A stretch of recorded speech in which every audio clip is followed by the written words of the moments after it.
Hey guys, this is Scott from the Forgot to Grow podcast. Welcome to another edition of Rewatching Agents of S.h.i.e.L.D. Today I'm going to be talking about Season 2, Episode 2, Heavy is the Head. I'm just going to start off by giving you guys the plot summary for this episode, then just talking about my general thoughts, some foreshadowing, and Easter eggs I noticed in this episode. So let's just get started with that plot summary for the episode, which goes, following Creel's theft of the obelisk, Hunter is captured by Talbot's men. Creel absorbs the properties of the obelisk and accidentally kills a waitress in a bar. He later meets Raina, but declines her offer to help him. Talbot tries to persuade Hunter to work for him and sets him free, but Hunter returns to S.h.i.e.L.D., wanting revenge for his fallen friends.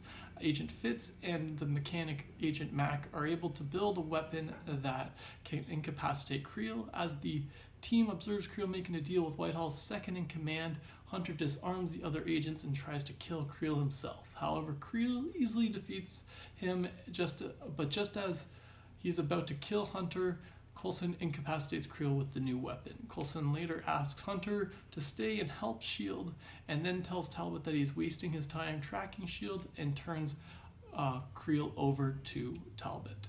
The obelisk is later seen in the possession of Raina and the doctor, Skye's father, who is asking Raina to find his daughter Skye. So that's the plot summary for this episode, guys. As you can see, a few things happen in this episode, not like a crazy amount, but a few cool little things. I really like the different stories and episodes that involve the obelisk and us investigating it. Right at the beginning of the episode, we learned from Skye that the obelisk has writing on it similar to that which Garrett was writing, and that we know that Coulson has also been writing on the walls. So I like that connection to it, and I like how that unfolds throughout this season.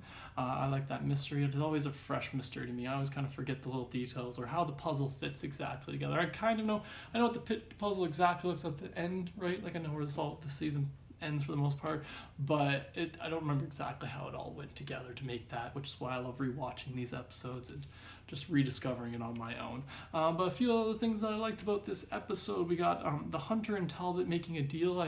I like this because you kind of get to see Hunter's kind of like, it shows off his personality and his character a lot in this episode, and that he's willing to mess around a little bit. He's not afraid to make a deal. He's always kind of looking out for himself, but you also get that he does care about some people. There are certain people he cares about, like Hartley and her family, and his his other fallen soldier whose name I forget now. The other guy that was not Hartley that died. Oh, I feel so bad. Anyways, but yeah, I like that we got to see dual sides of him from that, which was really cool. I enjoy that character and that we get him throughout this in the next couple seasons. We see Coulson using Fury's toolbox. This is one of the first times we get to see exactly how he's using it. It's all holograms. It's awesome. It's cool. I want one myself to control my Netflix and all my different things. It's like just episodes. That's not the point. Next point is Creel absorbs some of the obelisk and he accidentally kills somebody. I just really liked I like that he wasn't able to kind of like resist, in a sense, absorbing it. Well, it wasn't resist, but he thought he would figure it out with the rubber hand, and that didn't quite work. But I also like that he didn't really die right away. So I like that they incorporated it with this episode. It was just kind of interesting. I like Creel's character, and I like when the different things that he ends up going through, and this is just an interesting episode that involved him. Raina shows up again when she talks with Creel, and we see her at the end talking with the doctor or Skye's father. And I really love Raina and her whole storyline and her whole character arc. It's just and this is the very start of this beginning of this second season story arc for her, and I really enjoy it. We see that she can hold the obelisk, she can touch it, unlike a lot of people who just touch it and turn to stone. She's able to touch it, even close, and shows us some of the markings. And we will also see that Skye's dad, I guess, knows a little bit about it.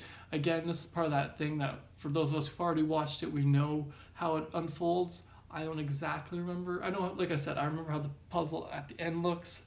Don't remember exactly how it unfolds. Don't remind me, guys. I do want to discover that through watching this season again. What else do I have written down? Compliance is rewarded. Oh, we got when Creel was talking with Whitehall's second-in-command when he was trying to make that deal.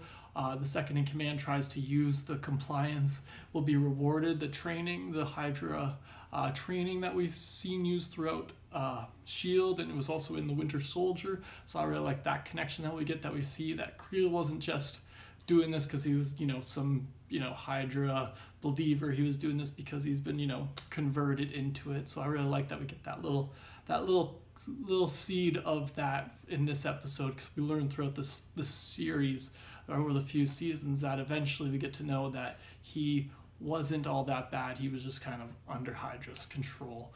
So I really like that we get that little seed. I remember in the 5th season, Mac himself says a thing about Creole and how he hated Creole originally, but then he learned about Mac. So I really like that little tie we get from that, kind of seeing, oh yeah, he was definitely under Hydra's control and they were trying to do that. So I really like that such a little tie that just spreads out to the 5 seasons. Just another great example of this show. But what's another thing I have written down? He's keeping something from us. We see Skye and May at one point are talking, and Skye knows there's something up with Coulson and that he's hiding something. She has a sense of it. She doesn't know exactly what. She thinks it's tied to these alien markings of some kind, but she doesn't know for sure. And so I just like that we get that she's not just, yes sir, yes sir. She's still Skye, who's got to question authority even a little bit. Even though she trusts Coulson almost 100%, maybe even 100%, that's hard to say, but even though she trusts Coulson with her life, she also is still willing to question him sometimes and be like, why don't you tell me? Why are you hiding stuff from me? I thought we didn't keep secrets. So I really like that we just get that little thing just from her being like, he's keeping something from me. What else do I have written down? I'm tired of fighting it. That's Coulson says that about the alien writing right at the end of the episode. Him and May were talking about how it's been 18 days since he had done it last. And I like that we get that little hint that he's been it's been kind of a repetitive thing that he's had to do for like over the course of the in between the seasons. In a sense, we just kind of get a little bit more in a background on that, and it's just, I just really like that he said that line in a sense that it's just like kind of explains a little bit more too why he's so focused on going and getting S.H.I.E.L.D. so put back together. Obviously he believes in S.H.I.E.L.D. and he wants to put it back together for that reason, but it's also, I feel like, a little bit of him trying to distract away from that. I feel we get that sense with him saying that line, he's tired of fighting it, which he was doing by, keeping busy trying to put S.H.I.E.L.D. back together, which is important, which he wants to do, but it's that balance. I think he was trying to, overdoing it with S.H.I.E.L.D. maybe a little bit to try and ignore this, trying to fight off the alien writing thing. So I really just like that line, just the thought that it kind of brings up because of it. But what else did I have written down? Just Raina having the obelisk, and we see her talking with Skye's dad, which I already mentioned in the summary, and that she can touch it, said that. And the last thing I have, Coulson and Talbot.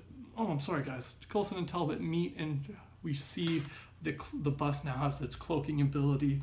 I really kind of just like that end scene because, Coulson's trying to be all tough, be like, okay, this is the hand I'm holding, man, and it's like, bam.